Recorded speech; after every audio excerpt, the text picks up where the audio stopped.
Ортодо жүргөн ортомчулар мындайча айтканда пайда көрүүнүн иш аракеттерин жасоодо да. Аларга рычаг барбы? Эгерде жанагы чечим киргизилсе министрлер кабинети тарабынан, анда көзөмөлдөгөнгө болот. Тажрыйбага такала турган болсок, буга чейин ушундай министрлер кабинети чечим менен бааларды көзөмөлдөгөн учур болду беле? Мындай учурлар көп болгон.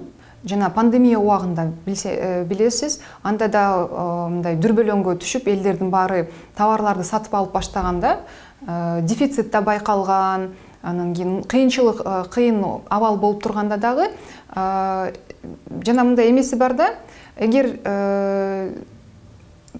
социалдык жактан маанилүү товардын баасы бир айдын ичинде 20 же андан ашык пайызга көтөрүлгөн учурда да ушул чечим кабыл алыш мүмкүн. Анан кийин 21-жылы бул чечим 2 жолу кабыл алынган. Бир чечим кабыл алганда 90 күнгө киргизилет көзөмөл. Жана курама май деп коебуз, өсүмдүк майы менен кантка кирген болчу 21-жылы. Ошондо жанагы үстөк коюлган. Анда биз деген бүт камсыздоочулардын списогун алып, өндүрүүчүлөрдүн списогун алып, импорттоочулардын списогун алып, бардыгын көзөмөлдөгөнгө укугубуз болгон.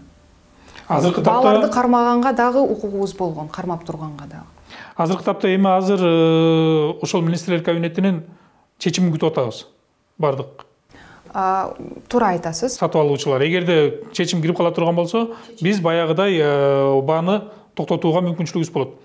Демек, bunun arты менен, эгерде баягы жогоруда айтпадымбы, биз сатып алганда ошол эле жанагы импортерлор, импорттоочулар, ошол эле ортомчулар, спекулянттар, алып сатарлар, бардыгы, мисалы $85 85 кезинде сатып алган товарларын өзүнүн министрлер кабинети белгилеген үстөк менен гана сатууга мүмкүнчүлүк бар. Демек, бизде азыр баалар ылдыйча түшүшү мүмкүн экен да кайра? Жок, министрлер кабинети чечими менен чечим кандай болушу мүмкүн? Же чекене баа коюлат, же болбосо үстөк коюлат. Үстөк коюлат. Сен сатып алган бааңа баланча пайыз гана кошо аласың. Эгерде ал шарт менен болсо, баягы $85 85 кезинде алынган товарлар азыркы баага кымбаттап кеткен күндө дагы ылдый түшүшү мүмкүн экен анда. Андай эмес, мындай да, жанагы биз айтып атпаймынбы, импорттоочуларды жөн гана ал бизге маалымат берип койбойт да, мен ушул сомго сатып алдым, ушунча долларга сатып алдым деп расталган документтерин көрсөтөт. Канча баада сатып алды, мындай оптом канча баада берилет. Анткени булар оптом алганда заводдордон берилет да. Булар 1 штуктан, 2 штуктан албайт. Булар тонналап алышат. Ошондо мындай расмий кагаздар болот. Мен түшүндүм. Мисалы мындай да, мен Россияга бардым, май сатып алдым. 10 тонна май алып келдим. Доллары 85 сомдон болчу. Мен алып келдим дагы, азыркы тапта баа көтөрүлгөндөн кийин мен үстүнө ушунча коштум да, литрин 170 сомдон сатып баштадым. Анан кийин министрлер кабинетинин чечими чыкты, пайыздык, 10%дан ашпасын деп. Антимонополияга көзөмөл салып баштады. Демек, азыр мен 170 сомдон сатып аткан майымды баягы доллардын 85 сомуна плюс 10%ды кошуп туруп, мен түшүрүүгө мажбур болом. Ошондой болот. Эгер тастыкталса.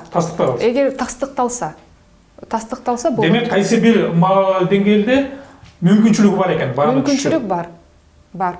Бирок жана айтып атпаймынбы, бул атаандаштык чөйрө.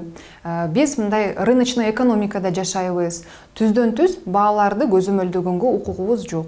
Бирок антсе дагы монополия каршы органы биз эми колубуз байланган, чынында айткандачы, колубуз байланган. Көп мындай полномочияларыбыз жок. Антсе дагы биз өз иш аракеттерибизди кылганга жөн гана жүрө бербей, түшүндүрүү иштерин жүргүзөбүз.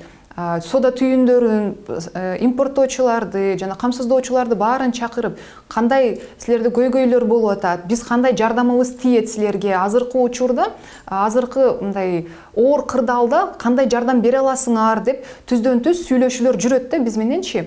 Ошол жыйындардын, ошол чогулуштардын негизинде биз экономика министрлигине сунуштарды беребиз.